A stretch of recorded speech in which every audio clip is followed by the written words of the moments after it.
Today, we're going to talk about 3 emotions that you need to avoid at all costs as a leader who's a non native speaker. And I specify non native speaker because, from a native speaker perspective, you might hear like anger or other emotions, but the 3 we're going to talk about today are very specific to your experience as a non native speaker in leadership. And you need to avoid these emotions and, most importantly, replace them with the actionable tips that I'm going to share with you. My name is Tanya Suarez, and I'm a communication coach who specializes in working with professionals who are non-native speakers. My goal is to elevate your English communication and help you lead with confidence. And speaking of leadership, make sure you go to tanyasuarez.com/lead to download my free audio training of the 3 essentials of American leadership communication. It's extremely helpful. All right, the first emotion, jealousy.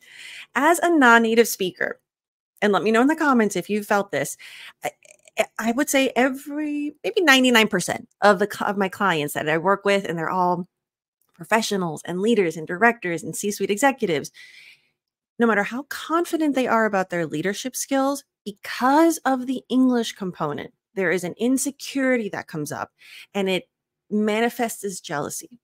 And that means that they're envious. They envy their colleagues' English level. And especially if their colleagues are non-native speakers, they're jealous that they have better English than themselves. If their colleagues are native speakers, they're jealous that they don't have to worry about their English and they get to just be professionals.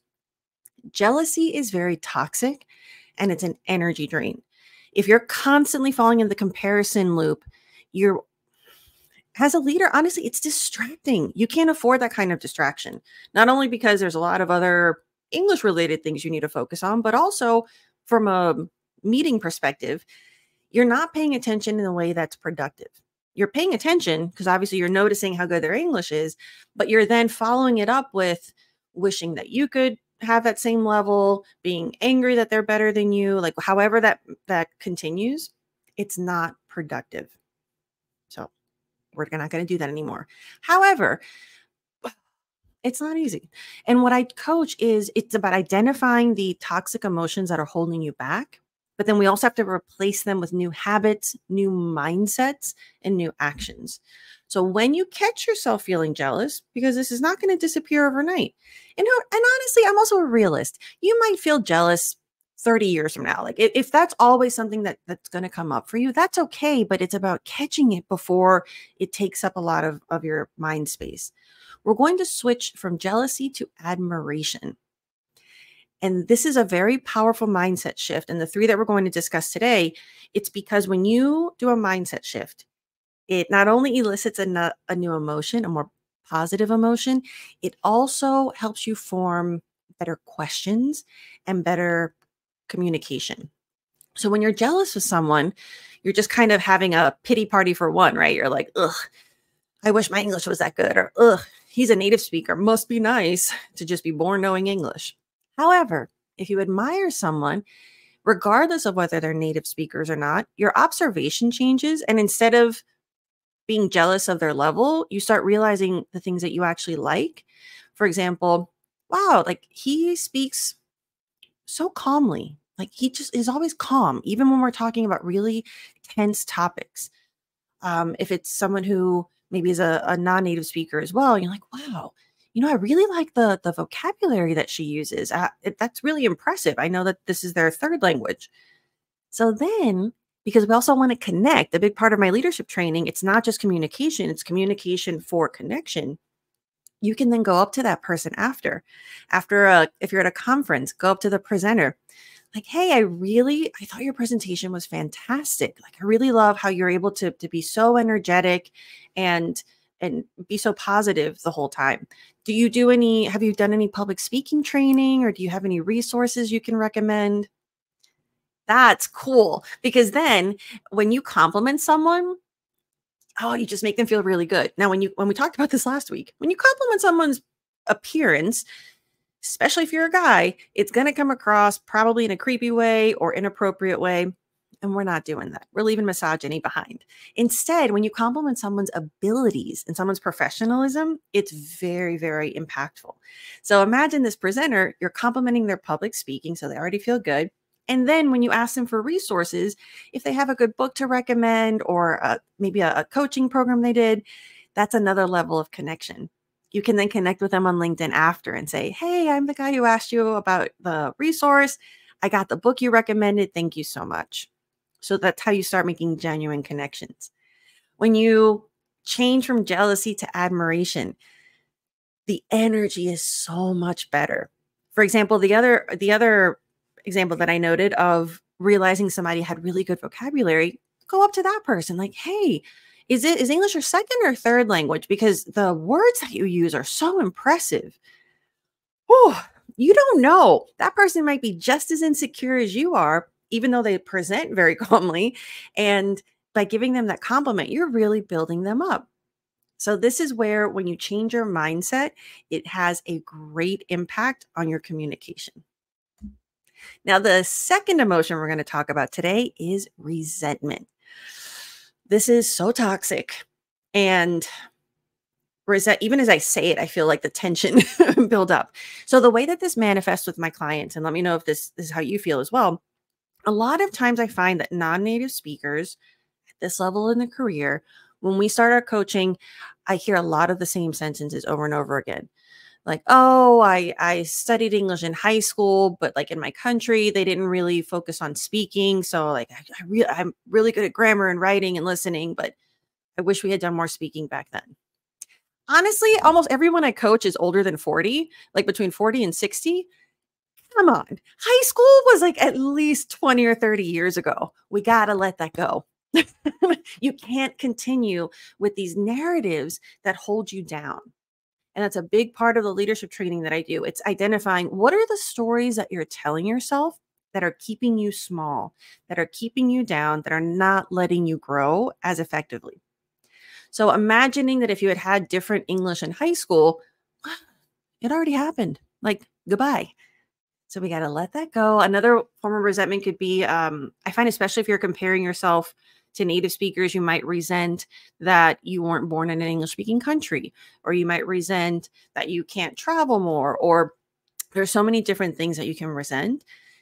It is an energy drain. It's toxic and it's not productive. It holds you down. Now, you might be thinking, okay, I can do better about letting go. And again, you're going to catch yourself telling yourself these stories. Now you're aware. So self-awareness is the first one. So you're going to catch yourself telling yourself these stories. And then what do you replace it with? So when you catch the resentment, we're going to lean into curiosity. Let me give you an example. So if you are the kind of person who tells themselves, well, if I had had better teachers in high school, or if my country had had different English programs, you're going to catch it and be like, ooh, that's that resentment Tanya was warning me about. We're going to switch it to curiosity. So you're going to just accept, right? Like we can even do the work of accepting it. Like I accept that that used to be my excuse.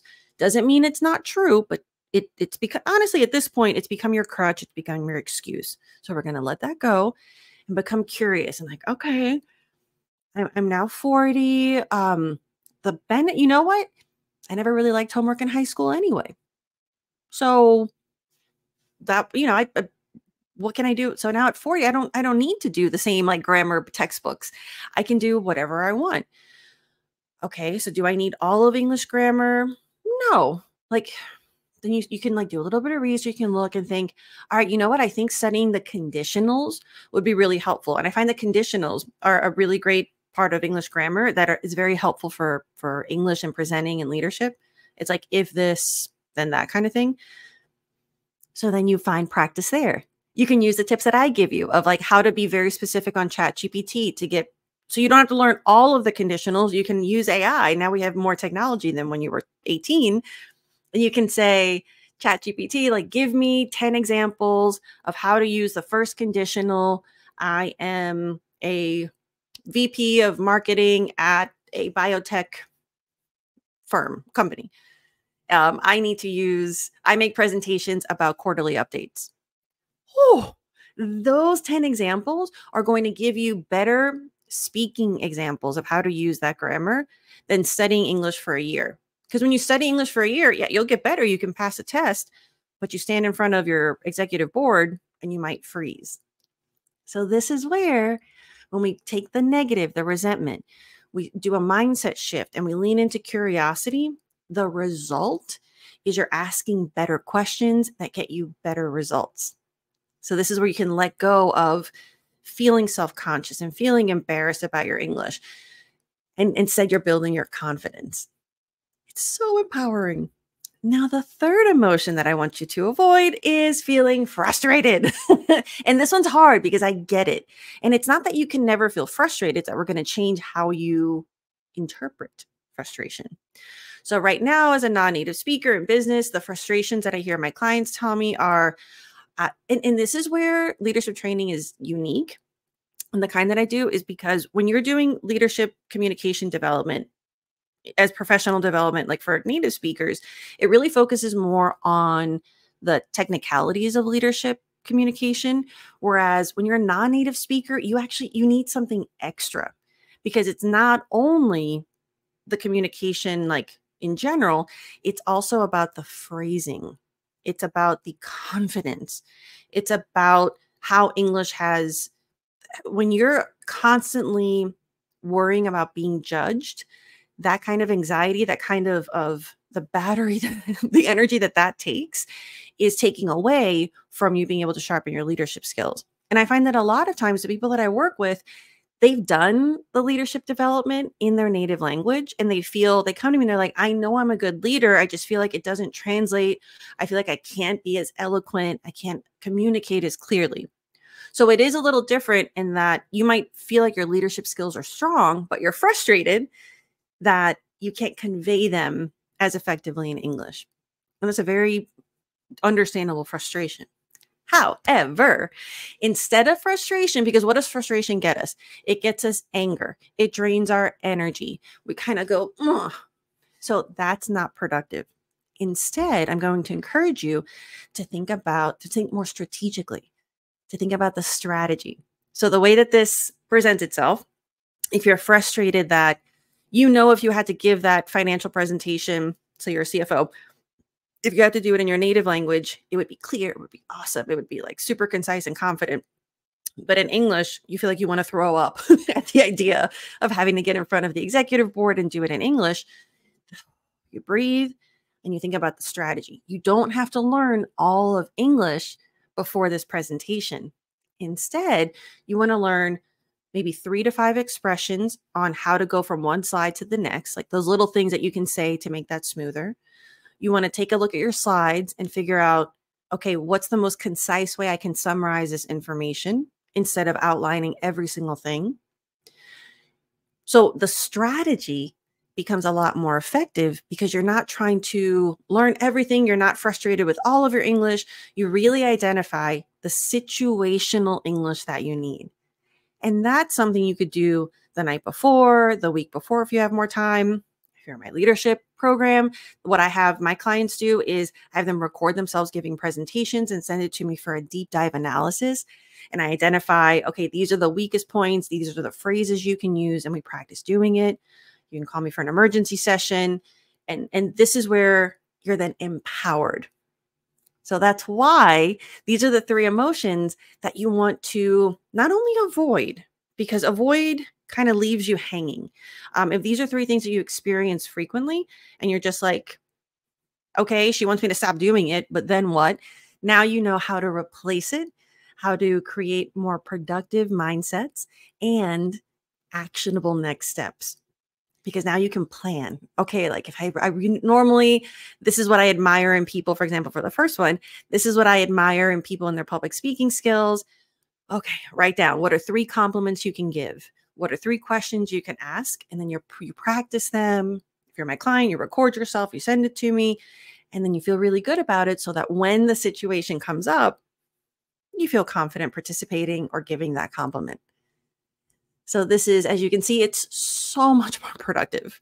If you're interested in one-on-one training, I have an awesome leadership communication program where we really deep dive and it's very bespoke to what you need. And this is going to help you take not only your English communication, but also your confidence to the next level. Thank you so much. And if you're interested in more business English resources, head over to my website, tanyasuarez.com. I have other online courses. I have a business English blog that's really great with expressions that you can learn to strengthen your corporate communication skills. Thank you again so much. And let me know in the comments, are there any other topics that you're interested in learning about? How can I best serve you? See you next week.